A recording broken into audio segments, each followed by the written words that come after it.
habitar en tu presencia, menguar para que crezcas tú y cada día seré más como tú. Quebranta mi corazón, quebranta mi vida, te entrego mi voluntad a ti. Todo lo que soy, Señor, todo cuanto tengo es tuyo. Yo quiero menguar para que crezcas tú.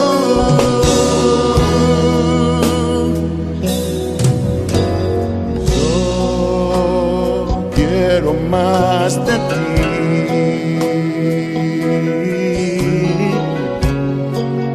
y habitar en tu presencia, menguar para que crezcas tú y cada día seré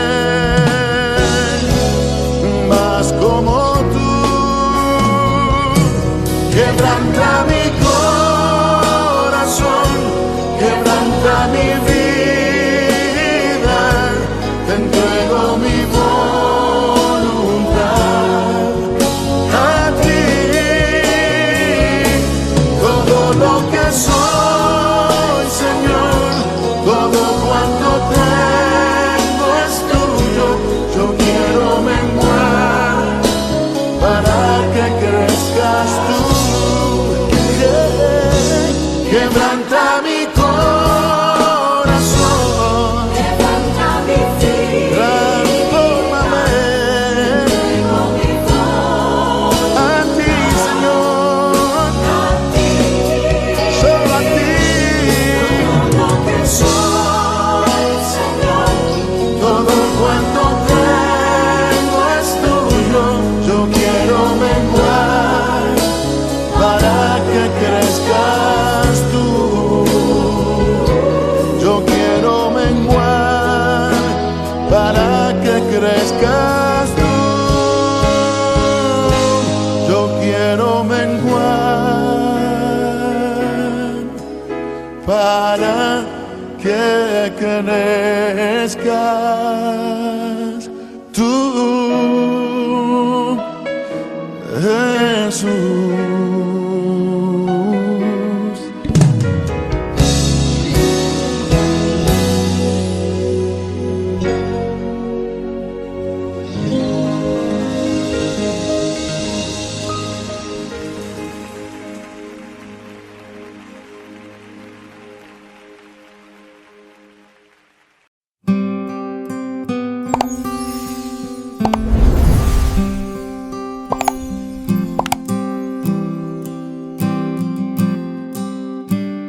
Capítulo 15.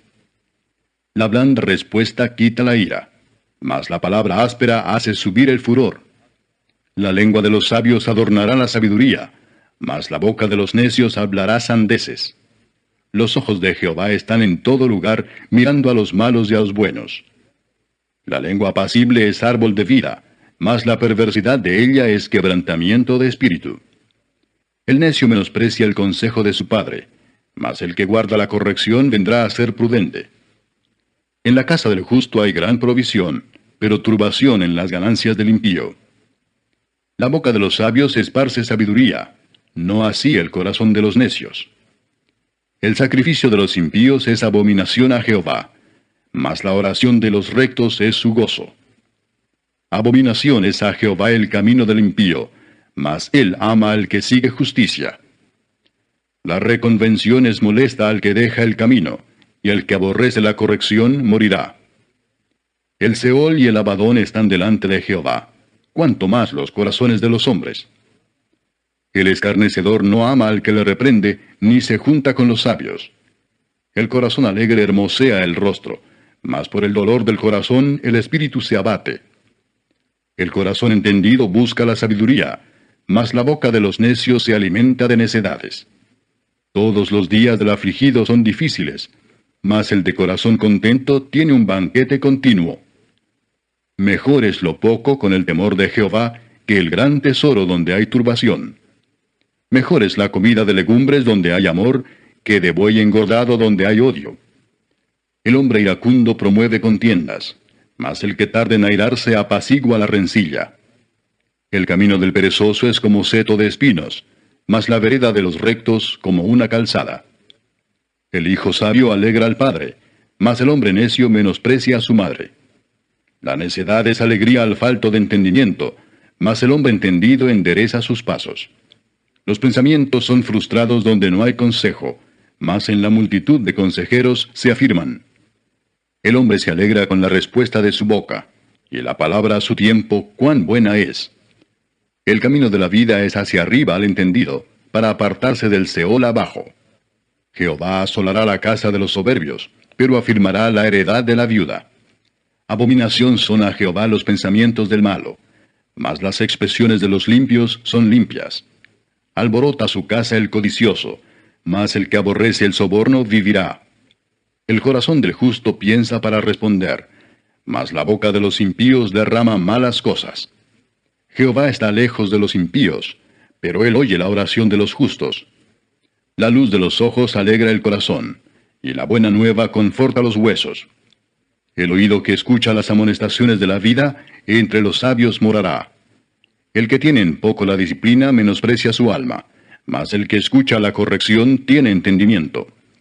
El temor de Jehová es enseñanza de sabiduría, y a la honra precede la humildad.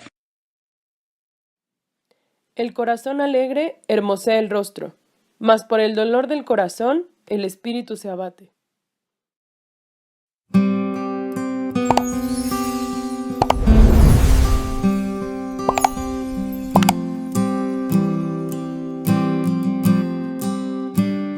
Jesús transforma tu manera de hablar. Jesús transforma nuestra boca. Mira, hay un versículo que dice que de la abundancia del corazón habla la boca. Y si el Señor nos da un nuevo corazón, definitivamente se va a notar en nuestras palabras, en nuestra boca, en la manera como nos expresamos hacia los demás, en los temas que sacamos, lo que pasamos hablando. Hay un versículo que dice: ninguna palabra corrompida salga de vuestra boca. Y no solo se refiere a malas palabras, aunque muchos de nosotros luchábamos con las malas palabras, ciertamente es algo en lo que necesitamos la ayuda y el cambio de corazón que solo Cristo puede hacer. Pero también se refiere a palabras que desmotivan, a palabras que apachurran al otro, palabras que desaniman. Dice, sino la que sea buena para la necesaria edificación, a fin de dar gracia a los oyentes. Cuando Cristo está en tu corazón, se nota en tus palabras, porque comienzas a edificar, comienzas a bendecir y no a destruir, comienzas a levantar a los demás. La boca del cristiano es fuente de vida. Vamos a ver hoy Proverbios capítulo 15, que toca varios temas, pero principalmente habla de la forma de hablar de los justos. Comparado con el impío, hay una gran diferencia en la boca de los justos. Comencemos siempre por lo principal. Veamos a Jesús en Proverbios capítulo 15. Mire, para empezar, el versículo 9 dice: abominación es a Jehová el camino del impío, mas él ama al que sigue justicia. Usted y yo hemos sido perdonados, hemos sido justificados por fe en Jesús. Nosotros seguimos su justicia, y dice aquí la palabra de Dios que él ama al que sigue justicia.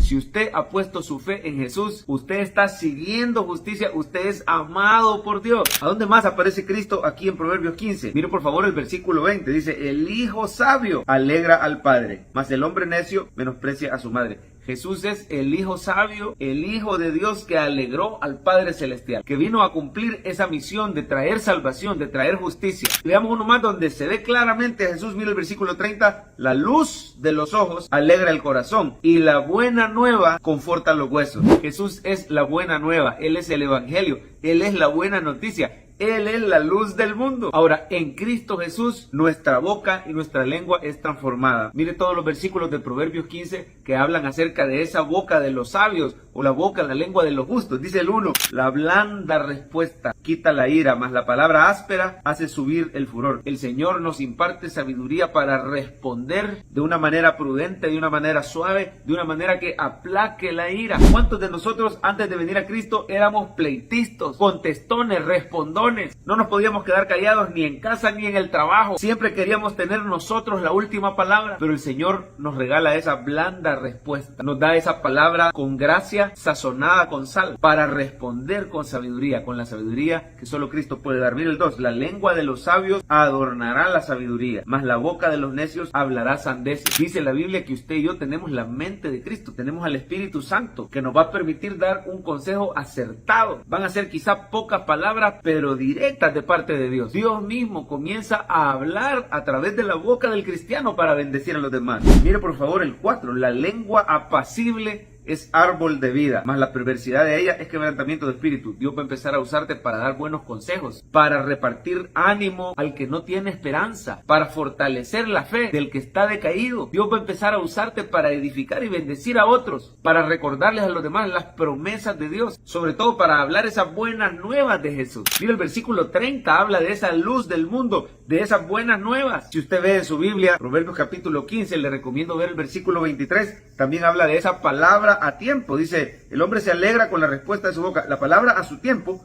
cuán bueno es. Dios va a empezar a darte esa palabra a su tiempo, para que tu boca sea árbol de vida, sea una fuente de bendición y de esperanza para los demás. Y así Proverbios 15 sigue hablando de la boca, de cómo Jesús transforma la boca de los justos. Veamos un par más. Mira el 7, la boca de los sabios esparce sabiduría, no así el corazón de los necios. O sea, no solo te da sabiduría a ti, sino que te permite enseñar a otros, capacitar. Vas a empezar a tener sabiduría en la crianza de tus hijos, sabiduría en tu ministerio. Dios va a empezar a usarte para enseñarles la palabra de Dios a otros, y que así ellos también sean sabios. Mire el 8, el Señor nos permite hacer esas oraciones guiadas por el Espíritu Santo. Dice, el sacrificio de los impíos es abominación a Jehová, mas la oración de los rectos es su gozo. Fíjese cómo nos llama, somos los rectos, somos los justos, somos los justificados por la sangre de Cristo. Dice que nuestra oración es el gozo del Señor. Oiga bien, el Señor se goza de oírte cada mañana cuando le oras, cuando le cantas, cuando hablas con Él. Nunca vaya a pensar que usted aburre o cansa al Señor. No, al contrario, a Él le encanta oír tu voz cada mañana. Le encanta oír que le oras, que le pides, que le clamas, que le adoras. ¿Por qué no decirlo? Incluso cuando te sientes triste y vas a Él en oración, para el Señor es un gusto recibirte, y Él se quiere llevar todas tus cargas. Búscalo en oración, que esa boca hable esas palabras del Espíritu Santo y que el Señor se lleve tus cargas.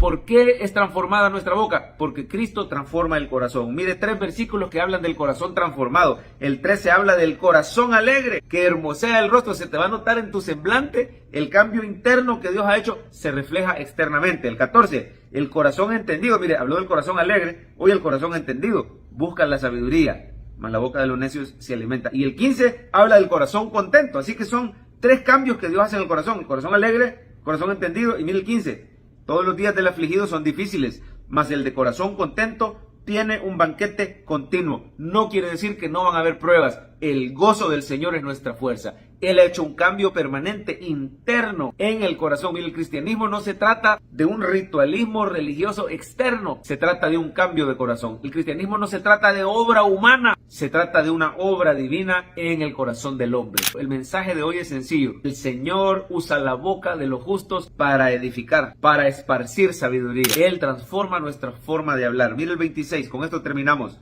Abominación son a Jehová los pensamientos del malo, mas las expresiones de los limpios son limpias. Pídale al Señor que limpie su boca de toda palabra que desanima, de toda palabra en la carne, de malas expresiones. Dice el 28, el corazón del justo piensa para responder. Que el Señor nos haga prudentes y sabios para hablar, y que se note que es la prudencia del Señor Jesús en nosotros. Pero sobre todo, que nuestra boca esté llena de Jesús, que nuestra boca esté llena de las buenas nuevas, que les contemos a otros la buena noticia de que en Cristo Jesús hay perdón, hay gracia, hay salvación, que en Él hay sanidad, que en Él tenemos el favor inmerecido de Dios, porque Él fue a la cruz para pagar por nuestros pecados. Cristo Jesús es nuestra esperanza. Él transforma el corazón del pecador.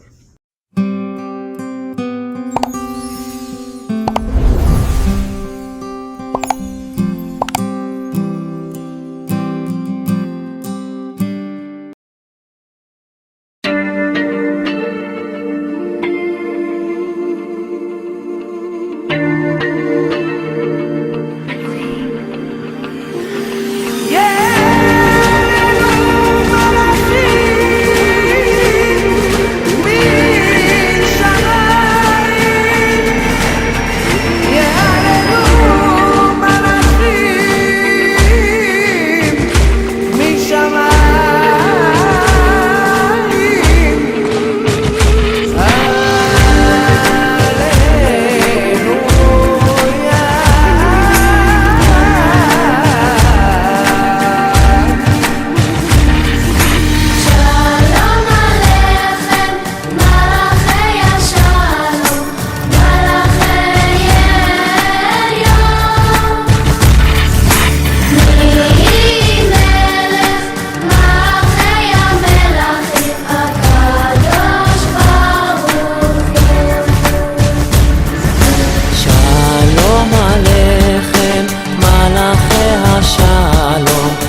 El libro de Josué. Retrocedamos un poco y recordemos la historia hasta ahora. Dios eligió a Abraham y su familia se convirtió en el pueblo de Israel, que luego es esclavizado en Egipto. Así que a través de Moisés, Dios rescató a Israel de Egipto.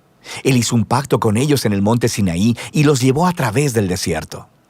Así que después de esto, Israel hizo campamento afuera de la tierra prometida, y Moisés les llamó a obedecer los mandamientos de Dios para que pudieran mostrarle a todas las otras naciones cómo es ese Dios. El libro de Josué continúa justo después de que Moisés ha muerto, e Israel está listo para entrar a la tierra. La historia de Josué está diseñada con 4 movimientos principales. Primero, Josué guía a Israel a la tierra prometida. En segundo lugar, una vez que están ahí, se enfrentan con toda la hostilidad de los cananeos y entran en batalla con ellos. En tercer lugar, después de sus victorias, Josué divide la tierra prometida como herencia para las 12 tribus. Y en último lugar, el libro concluye con unos discursos finales que Josué da al pueblo. Profundicemos y veamos cómo fluye todo esto. La primera sección inicia con la muerte de Moisés y Josué es nombrado el nuevo líder de Israel. Y el autor intencionalmente presenta a Josué como el nuevo Moisés. Así que al igual que Moisés, Josué llama al pueblo a obedecer la Torá, esto es los mandamientos del pacto que les fueron entregados en el monte Sinaí. Y luego, Josué envía espías a la tierra, justo como Moisés lo hizo en Números capítulos 13 y 14, excepto que esta vez las cosas van mejor. De hecho, algunos cananeos incluso cambian de religión y deciden seguir al Dios de Israel. Luego, Josué lidera a todo Israel a través del río Jordán hacia la tierra prometida. Justo como el mar se abrió para Moisés en el Éxodo, aquí también se abre el río Jordán y los sacerdotes llevan el arca del pacto a través de él, guiando a todo Israel. Ahora, en el capítulo 5, la historia hace una transición. El pueblo mira hacia atrás y examina sus raíces como el pueblo del pacto de Dios. Así que la nueva generación es circuncidada y celebra su primera Pascua en la tierra. Luego, ellos se preparan para seguir hacia adelante. Y Josué tiene un extraño encuentro con un misterioso guerrero, quien resulta ser el ángel capitán del ejército de Dios. Y Josué le pregunta, ¿eres de los nuestros o de nuestros enemigos? Y el guerrero le responde, de ninguno de los dos. Lo que nos muestra que la verdadera pregunta es si Josué estaba del bando de Dios. Esto deja claro que esta historia no se trata de Israel contra los cananeos. Más bien, esta es la batalla de Dios contra los cananeos, en la cual Israel va a jugar el rol de espectador o en ocasiones de participantes en el plan de Dios, lo que nos lleva a la siguiente sección. Encontramos historias acerca de todos estos conflictos que Israel tuvo con diferentes grupos cananeos, y la primera parte cuenta en detalle la historia de 2 batallas. Y esto es seguido por una serie de historias cortas que condensan en breves resúmenes años de batallas. Entonces, las primeras 2 batallas son contra Jericó y contra Ai, y estas ofrecen una imagen contrastando la fidelidad de Dios contra el fracaso de Israel.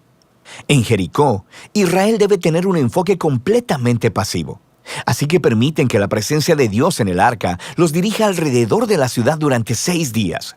Y justo como Rahab se volvió al Dios de Israel, tal vez el pueblo de Jericó haría lo mismo, pero no lo hacen. Así que en el 7º día, los sacerdotes tocan las trompetas y los muros caen, produciendo la victoria de Israel. El punto de la historia es que Dios es quien librará a su pueblo. Israel solo necesita confiar y esperar. Ahora, en la siguiente historia de la batalla en Ai, se señala el punto opuesto. Hay un israelita llamado Acán, y él roba de Jericó algunos de los objetos preciosos que solo le pertenecen a Dios, y también miente sobre ello. Esto es algo bastante absurdo después de lo que Dios acaba de hacer por Israel. Así que Israel empieza su batalla con la ciudad de Ai y son completamente derrotados. E Israel obtiene la victoria solo después de arrepentirse con humildad y de lidiar severamente con el pecado de Acán. De manera que estas 2 historias son colocadas juntas para señalar un punto importante. Si Israel va a heredar la tierra, deben ser obedientes y confiar en los mandamientos de Dios. Ellos no recibirán un trato especial. La segunda parte de esta sección comienza con los Gabaonitas, un pueblo cananeo. Y ellos hacen justo lo que Rahab hizo, volverse al Dios de Israel y hacer paz con Israel.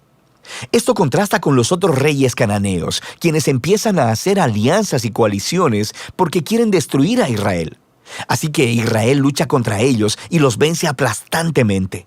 De manera que toda esta sección termina con una lista que resume todas las victorias de Moisés y de Josué. Ahora, detengámonos un momento, porque es probable que te molesten estas historias y la violencia que ellas contienen. Y si eres seguidor de Jesús, no podrás evitar preguntarte, ¿no dijo Jesús que amarás a tus enemigos?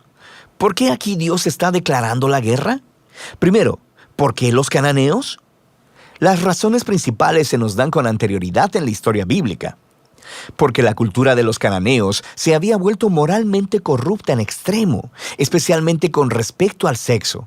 Mira Levítico capítulo 18. Además, también practicaban ampliamente el sacrificio de niños. Mira Deuteronomio capítulo 12. Dios no quería que estas prácticas influenciaran a Israel, así que los cananeos debían ser destruidos, lo cual genera una segunda pregunta. ¿Ordenó Dios realmente la destrucción de todos los cananeos, algo así como un genocidio? A primera vista, esa es la impresión por las frases utilizadas en estas historias. Los destruyeron por completo, no dejaron sobrevivientes ni nada que respirara.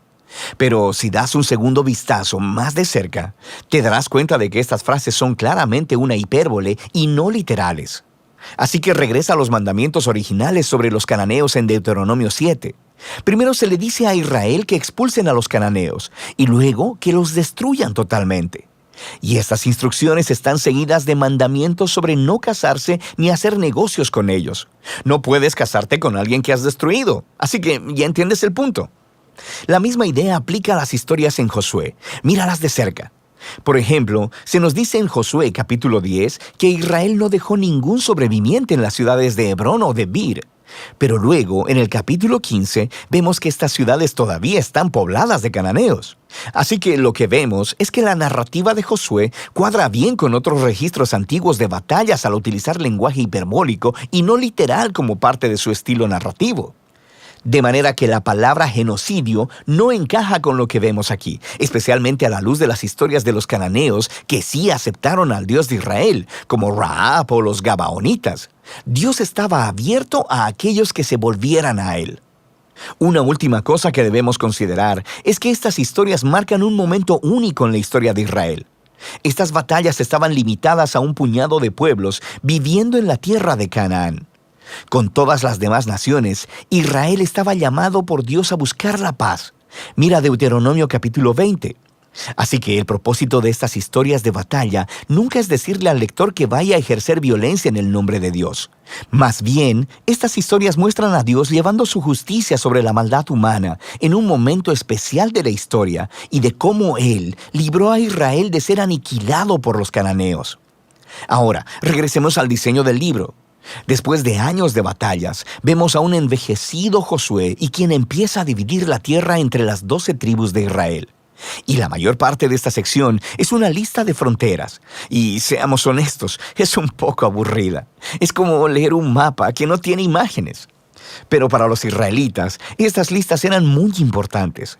Este era el cumplimiento de las antiguas promesas de Dios a Abraham, de que sus descendientes heredarían la tierra prometida. Así que ahora todo estaba sucediendo hasta el mínimo detalle, lo que nos lleva a la sección final. Josué da 2 discursos al pueblo. Son muy similares a los discursos finales de Moisés en Deuteronomio. Josué les recuerda sobre la generosidad de Dios, cómo Él los trajo a la tierra prometida y los rescató de los cananeos. Así que les llama a alejarse de los dioses cananeos y a ser fieles al pacto que hicieron. Si así lo hacen, esto los llevará a la vida y la bendición en la tierra. Pero si son infieles, Israel mismo hará que caiga sobre sí el mismo juicio divino que experimentaron los cananeos. Serán expulsados de la tierra hacia el exilio. Así que Josué deja a Israel con una decisión pendiente. ¿Qué hará Israel? Esta es la gran pregunta que surge mientras la historia termina. Y este es el libro de Josué.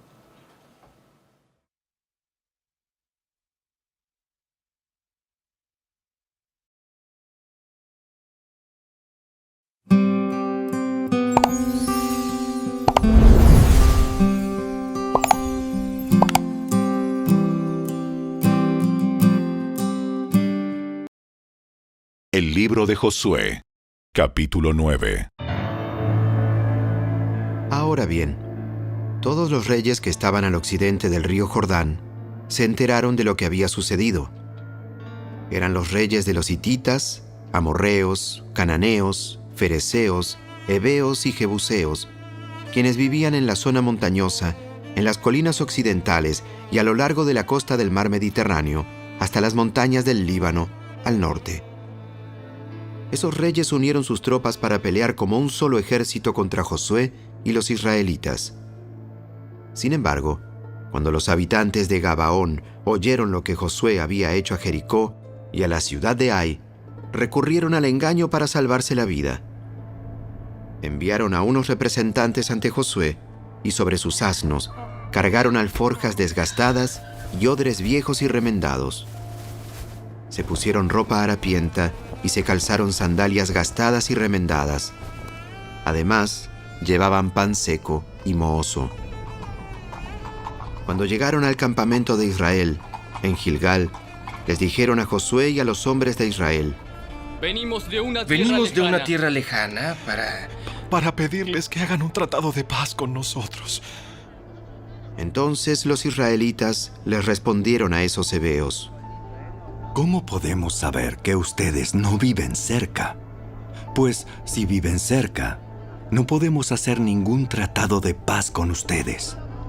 Ellos respondieron: Nosotros somos sus siervos. Pero, ¿quiénes son ustedes? ¿De dónde vienen? Nosotros sus siervos venimos de un país muy lejano. Hemos oído del poder del Señor su Dios y de todo lo que hizo en Egipto. También hemos oído de lo que les hizo a los 2 reyes amorreos que vivían al oriente del río Jordán: a Sehón, rey de Hesbón, y a Og, rey de Basán, quien vivía en Astarot. Entonces, nuestros ancianos y todo nuestro pueblo nos dieron las siguientes instrucciones: lleven provisiones para un largo viaje. Vayan al encuentro del pueblo de Israel y díganle: somos sus siervos. Les suplicamos que hagan un tratado con nosotros. Este pan estaba caliente, recién salido del horno cuando partimos de nuestros hogares. Pero ahora, como pueden ver, está seco y mohoso. Estos odres estaban nuevos cuando los llenamos, pero ahora están viejos y rotos. Y nuestra ropa y las sandalias que traemos puestas están desgastadas de tan largo viaje. Entonces los israelitas revisaron el alimento de los gabaonitas, pero no consultaron al Señor. Así que Josué hizo un tratado de paz con ellos y les garantizó seguridad. Y los líderes de la comunidad ratificaron el acuerdo mediante un juramento que los obligaba a cumplirlo. 3 días después de hacer el tratado, los israelitas se enteraron de que esa gente en realidad vivía cerca. Enseguida salieron a investigar y en 3 días llegaron a sus ciudades, las cuales se llamaban Gabaón, Cafira, Beerot y Kiriat Jearim. Sin embargo, como los líderes israelitas habían hecho un voto en el nombre del Señor, Dios de Israel, no atacaron a ninguna de las ciudades gabaonitas. Entonces el pueblo de Israel se quejó contra sus líderes por causa del tratado. Pero los líderes respondieron: Dado que hicimos un juramento en presencia del Señor, Dios de Israel, no podemos tocarlos. Lo que tenemos que hacer es dejarlos con vida, porque el enojo divino caería sobre nosotros si no cumpliéramos nuestro juramento. Déjenlos vivir. Así que los hicieron cortar leña y llevar agua para toda la comunidad, tal como lo indicaron los líderes israelitas. Entonces Josué reunió a los gabaonitas y les dijo: ¿Por qué nos mintieron? ¿Por qué dijeron que vivían en una tierra lejana, si en realidad viven aquí mismo, entre nosotros? ¡Malditos sean! De ahora en adelante, siempre serán siervos encargados de cortar madera y de llevar agua para la casa de mi Dios.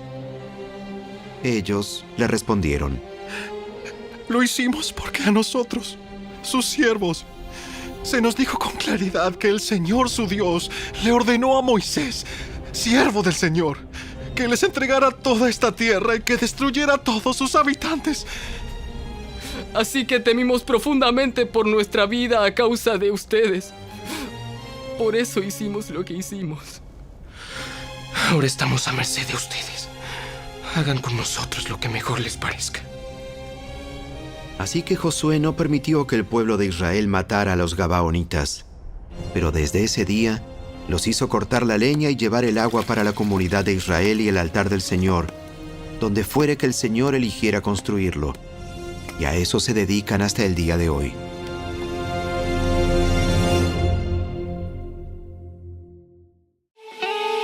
Si te gustó este video, dale me gusta, suscríbete a nuestro canal y asegúrate de activar la campanita de notificaciones para que siempre estés al día con nuestros nuevos recursos. Recuerda seguirnos también en nuestras redes sociales. Descarga ahora mismo la app y escucha la audiobiblia dramatizada en tu celular. Busca lectura pública de la Biblia en la tienda de tu dispositivo o vea la descripción de este video donde también encontrarás los links de descarga. Para ver el siguiente video, toca el recuadro que aparece en tu pantalla. ¡Hasta pronto!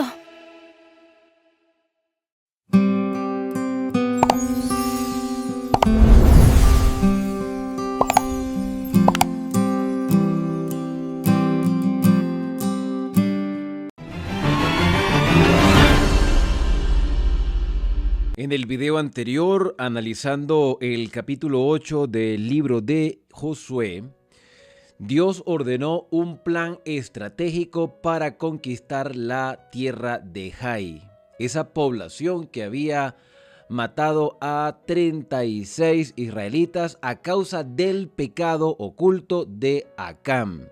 Pero este pecado fue condenado e Israel tuvo la oportunidad de ir de nuevo en batalla contra esta ciudad. Con una estrategia planteada por el mismo Señor, Jai quedó derrotada, quemada, sus habitantes fueron muertos y los despojos quedaron en las manos del pueblo de Israel, que se repartió equitativamente entre cada una de las tribus y los guerreros que fueron a la batalla. 30,000 hombres fueron alistados para esta situación bélica. Y esta circunstancia de la derrota en la población de Jai se difundió por toda la tierra de Canaán. Por eso hoy, en nuestro recorrido explicativo por las Sagradas Escrituras, hemos llegado al capítulo 9 que inicia hablando de los reyes cananeos.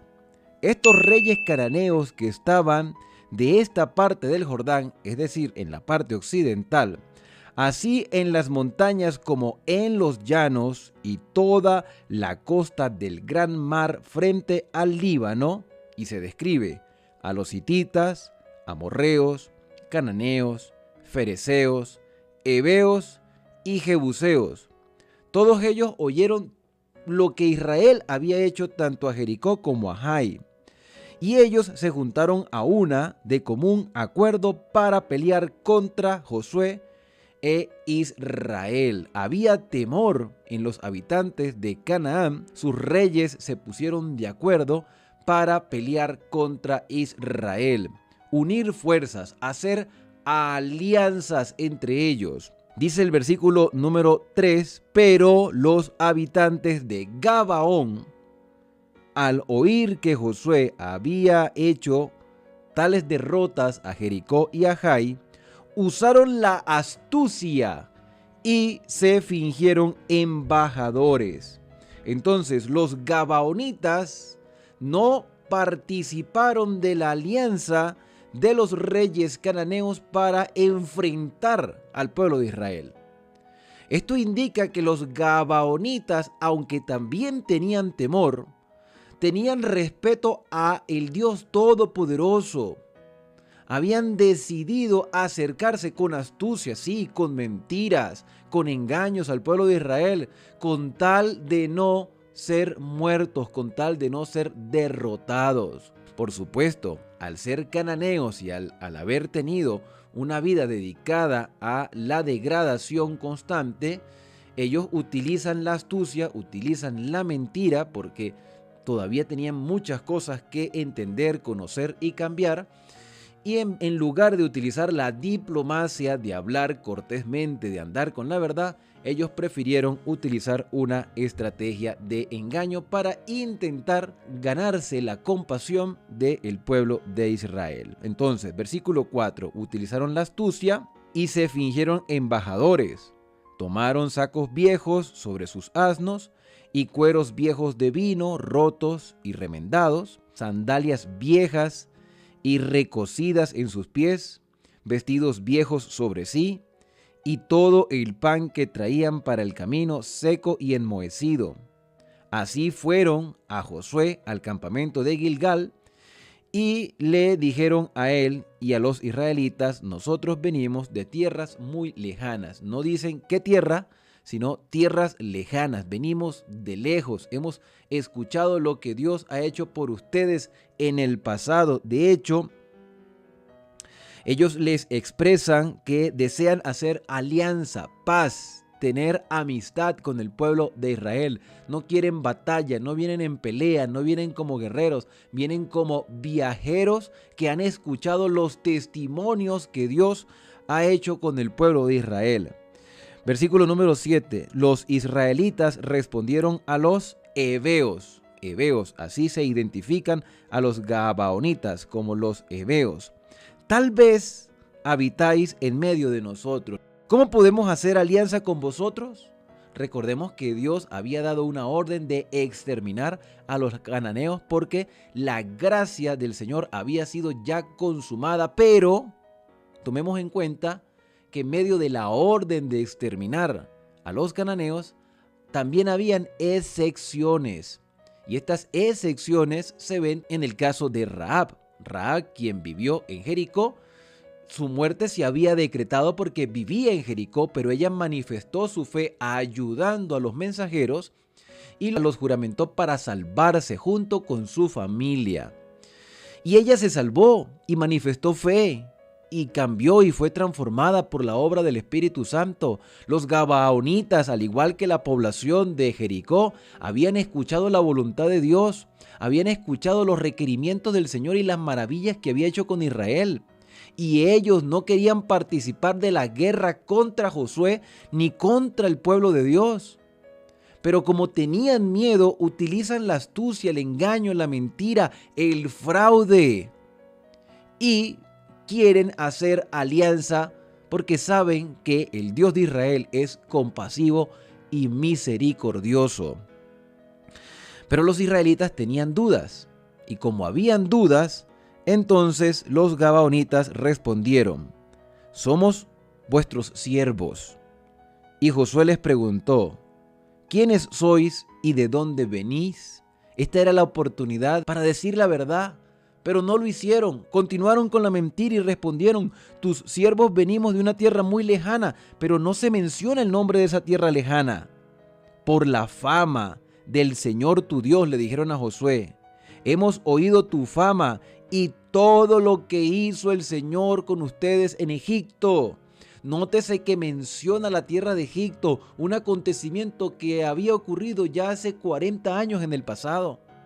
No se menciona nada sobre la derrota de Jericó ni la derrota de Jai, para no dar evidencias de que conocían los acontecimientos recientes, porque ellos decían: venimos de tierras lejanas, venimos de un lugar tan lejos donde no tenemos conocimiento de lo que acaba de suceder. Hemos escuchado lo que Dios hizo por ustedes en el pasado y tenemos respeto a Dios, les tenemos respeto a ustedes, queremos ser sus amigos, queremos hacer alianzas, queremos que se nos pueda unir a ustedes. En las instrucciones dadas a Moisés, se decía que todo extranjero que quisiese formar parte del pueblo de Dios debía aceptar las condiciones que Dios había establecido para su pueblo.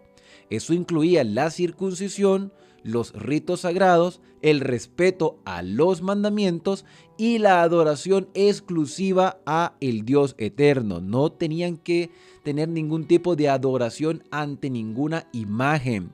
Por eso era la condenación contra los cananeos. Por eso era la orden de no hacer alianza con Canaán, para que Israel no se mezclara con la idolatría que había en esa tierra. Había que exterminarlos. Y los gabaonitas aceptaron las condiciones de Israel para hacer alianza con el engaño. pero aceptaron las condiciones. Israel era inocente de lo que estaba sucediendo. Josué era inocente y todos los príncipes de Israel aceptaron de buena fe las palabras de estos hombres porque estaban dando evidencias tangibles. Versículo número 10, los gabonitas siguen hablando todo lo que hizo el Señor a los reyes amorreos que estaban al otro lado del Jordán, a Sejón, rey de Hesbón, a Og, rey de Basán. Todo esto lo hemos escuchado, decían ellos. Por eso nuestros ancianos y todos los habitantes de nuestra tierra nos dijeron: tomad en vuestras manos provisión para el camino e id al encuentro de ellos y decidles: nosotros somos vuestros siervos, haced alianza con nosotros. Algo interesante es que en Gabaón no había rey. En Canaán habían varias poblaciones que tenían sus reyes, pero en este caso los gabaonitas dicen parte de verdad mezclada con la mentira, porque ellos tenían ancianos, tenían líderes, tenían como un consejo de dirigentes y ellos ordenaban al pueblo en la toma de decisiones. No tenían rey, así que decían parte de verdad, pero también la mezclaban con la mentira. Versículo 12, este es nuestro pan, decían ellos, que tomamos caliente de nuestras casas para el camino, el día en que salimos para venir a vosotros, y ahora está seco y enmohecido. Estos cueros de vino los llenamos nuevos y ya están rotos. También nuestros vestidos y nuestro calzado ya están viejos a causa del largo camino. Estas evidencias hicieron que de buena fe Israel hiciera alianza con los gabaonitas, les perdonaran la vida y estos aceptaron el estilo de vida que Dios había establecido, incluyendo los mandamientos del Señor. Por supuesto, tenían muchas cosas todavía que cambiar. Bueno, con respecto a este tema, la sierva del Señor en el libro Patriarcas y Profetas en la página 482 expresa que estas explicaciones que dieron los gabaonitas prevalecieron. Los hebreos, según lo que dice la misma escritura en el versículo 14 de Josué 9, los hebreos no consultaron al Señor ante esta circunstancia. Terrible error. Antes de tomar decisiones, ellos debían consultar al Señor a través de los sacerdotes del santuario, a través del Urín y del Tumín, porque los sacerdotes portaban las vestimentas sagradas con las piedras de ónice, y estas piedras indicaban la voluntad del Señor. Más adelante, en próximos capítulos, hablaremos un poco más acerca de estas piedras. Sin embargo, aquí se ve el error del pueblo de Israel de haber aceptado de buena fe la palabra de los extranjeros. No desconfiaron, dudaron, pero no desconfiaron. Y en el mundo en que tú y yo vivimos, en este tiempo del fin, donde el pecado está tan arraigado en el corazón de muchas personas, debemos aprender a desconfiar. A confiar en Dios, claro que sí, pero a desconfiar en el hombre. Por lo tanto, antes de tomar una decisión, antes de hacer una negociación, una alianza, una sociedad con alguien, debemos consultar a Dios. La sierva del Señor ratifica las palabras de la Escritura. Los hebreos no consultaron al Señor y Josué hizo la paz con ellos. También celebró con ellos alianza concediéndoles la vida, y los príncipes de la congregación hicieron un juramento. Así se concertó la alianza, pero 3 días después, y la escritura es clara, 3 días después se descubrió la verdad.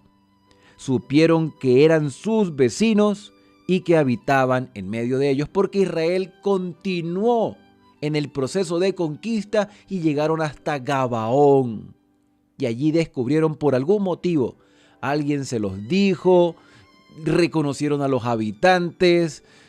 De alguna manera se descubrió la mentira, se supo cuál era la realidad de los gabaonitas. 3 días después supieron que eran sus vecinos, que estaban en medio de ellos. Entonces, sabiendo que les era imposible resistir a los hebreos, los gabaonitas habían recurrido a esta estratagema para conservar la vida.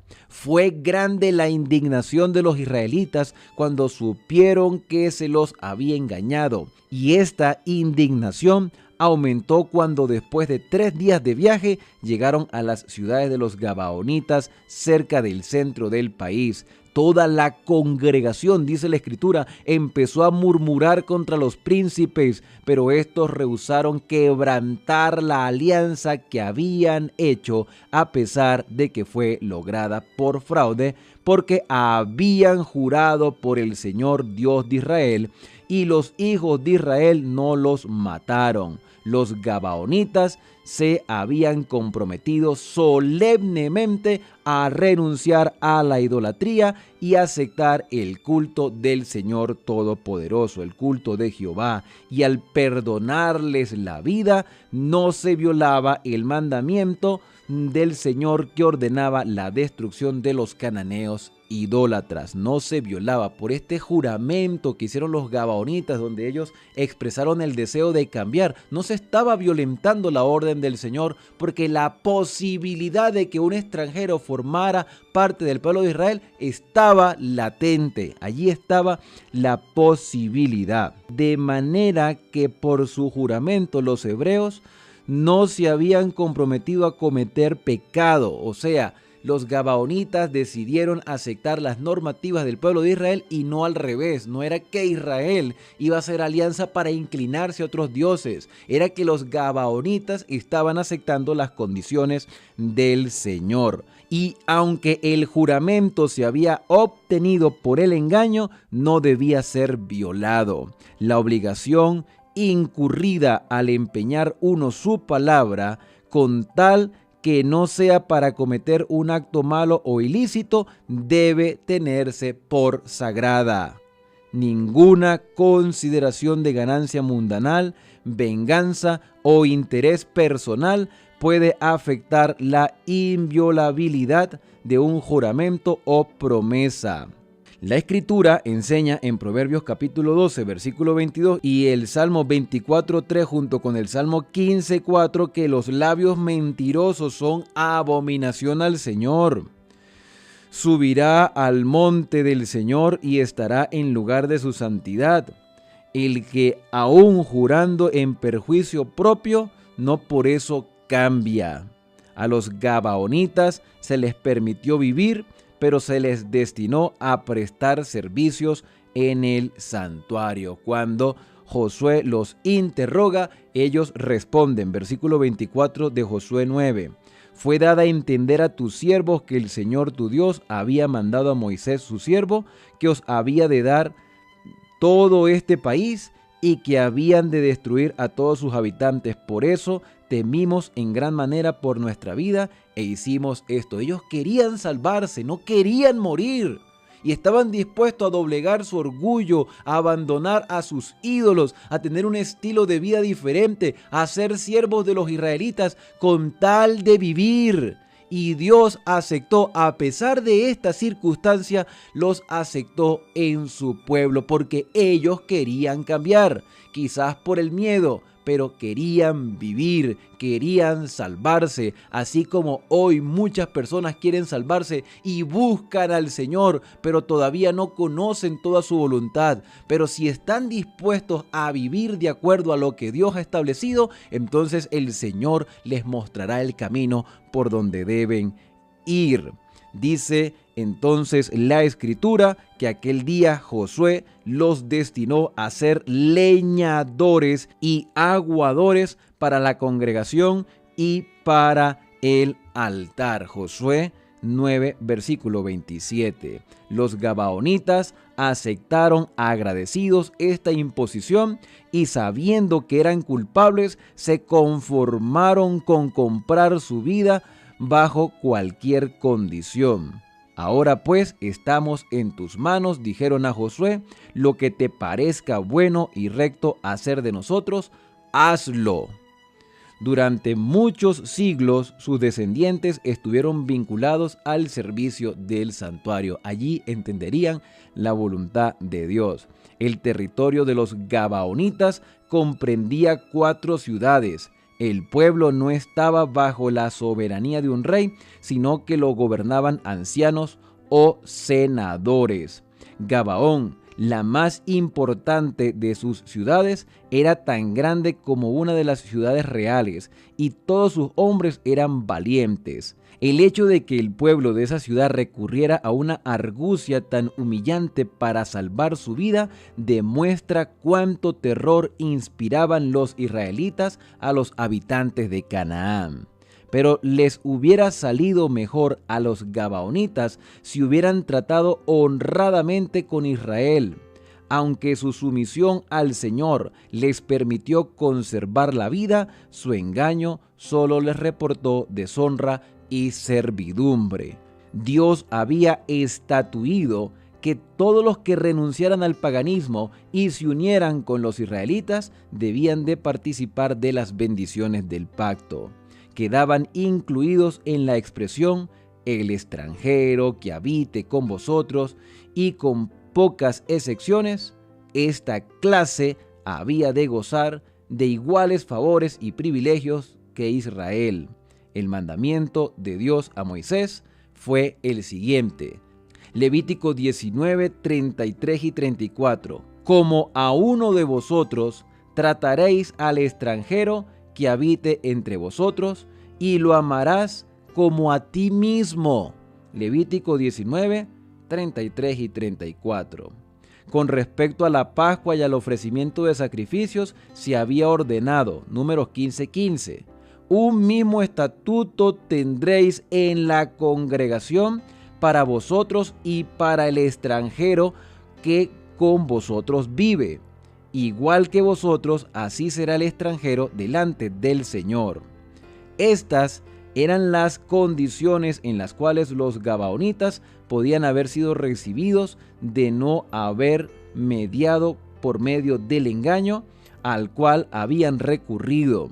Ser hechos leñadores y aguadores por todas las generaciones no era poca humillación para aquellos ciudadanos de una ciudad real donde todos los hombres eran valientes, pero habían adoptado el manto de la pobreza con fines de engaño y les quedó como insignia de servidumbre perpetua.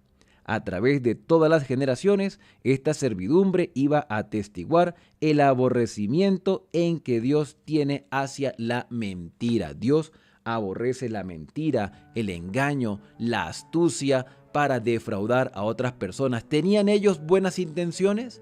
Claro que sí, pero no sabían cómo aplicarlas. Por lo tanto, ellos debían aprender. Y lo mismo sucede hoy. Hay muchas cosas que tú y yo como cristianos debemos aprender, desaprender algunas cosas que se nos ha enseñado desde muy jóvenes y aprender lo que Dios quiere para nosotros y aceptemos la voluntad de Dios en nuestra vida. A pesar de haber sido humillados como leñadores y aguadores, habían sido privilegiados de trabajar en el santuario, alrededor del santuario, conocer el ministerio del santuario. Tú y yo somos siervos del Señor. No importa qué posición social tengamos, si estamos dispuestos a que el Señor transforme nuestra vida, el trabajo más humilde que se nos brinde será el mejor, porque estaremos andando por el sendero que lleva a la patria celestial. Dios escribe derecho sobre líneas torcidas. Todos tenemos defectos, nos hemos acercado a Dios con nuestros defectos, y así como el Señor aceptó en su pueblo a los gabaonitas a pesar de sus errores, también nos acepta a nosotros. No esperes a cambiar para acercarte al Señor, Él te recibe tal cual como tú eres. Y si por supuesto ya has empezado a experimentar un nuevo estilo de vida, es porque el Espíritu Santo ha obrado en ti. El mismo Espíritu que obró en Rahab, por supuesto, fue el que movió a los gabaonitas, pero ellos tomaron la decisión de utilizar el método equivocado para poder hacer amistad, alianza y unión con el pueblo de Israel, con el pueblo de Dios. No esperes a cambiar para unirte al pueblo de Dios. Las puertas de esta familia de fe están abiertas para recibirte y el Señor te transformará. No es para que la iglesia se adapte a tus gustos, ni Dios se adapte para complacerte. Somos nosotros los que debemos adaptarnos a Dios y a las normas que dentro de su iglesia se han establecido para nuestro bien. Y esto, por supuesto, mi querido amigo y hermano, nos llena de esperanza, porque todavía hay oportunidad para nosotros. ¿Qué te pareció el capítulo de este día? Espero que haya sido para tu crecimiento espiritual. Me gustaría que pudieras acompañarme en esta oración para entregarnos a Dios y permitirle que su Espíritu transforme todo nuestro ser. Querido Padre, muchas gracias por la oportunidad que tú nos das de reflexionar por medio de tu palabra. Esta astucia de los gabaonitas no fue el mejor recurso que pudieron utilizar, pero querían salvar sus vidas. Habían cosas que aprender y cosas que tenían que desaprender. Igualmente nosotros hoy necesitamos, Señor, desaprender todo aquello que te deshonre. Aunque tengamos las mejores intenciones, tenemos que hacer todo conforme a tu voluntad. Tú deseas salvar nuestra vida y somos nosotros, Señor, los que debemos cambiar y no ser tú el que se adapte a nuestros gustos. Ayúdanos, Señor, a aceptar tu voluntad, a vivir de acuerdo a tu palabra y a ser fortalecidos con el poder de tu Espíritu Santo. Son agradecimientos que te hacemos en el santo y bendito nombre de Cristo Jesús. Amén. Bien, hemos llegado entonces al final de nuestro capítulo explicativo por el día de hoy. La invitación es para continuar en este canal de esperanza. Suscríbete y comparte estos videos con otras personas. Déjanos un comentario. ¿Cómo te han parecido los videos explicados?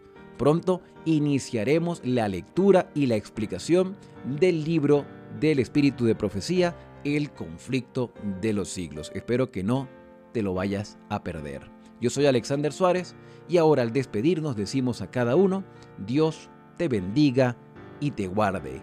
Haga resplandecer Dios su rostro sobre ti y tenga de ti misericordia. Dios alce sobre ti su rostro y ponga en ti paz.